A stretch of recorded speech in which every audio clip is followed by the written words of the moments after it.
আজব শোনালেও সত্যি, এই বিপুল অর্থ দিয়ে আপনি শুধু পৃথিবীতেই রাজত্ব করবেন না, বরং চাঁদে ২০০ বারেরও বেশি যাতায়াত করতে পারবেন। কিন্তু এই $১ ট্রিলিয়ন দিয়ে আর কি কি অদ্ভুত জিনিস করা সম্ভব? চলুন ইলন মাস্কের ১ ট্রিলিয়নের এমন কিছু অবিশ্বাস্য হিসাব দেখে নেওয়া যাক, যা আপনার মাথা ঘুরিয়ে দিতে বাধ্য।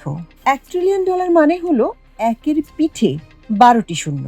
সহজ ভাষায় $১,০০০ বিলিয়ন হয় ১ ট্রিলিয়ন। বর্তমান মুদ্রা বিনিময় হার অনুযায়ী $১ ট্রিলিয়ন মানে হলো ১১৮ লক্ষ কোটি বাংলাদেশি টাকা। সংখ্যাটি মাথায় ঢুকছে না তো?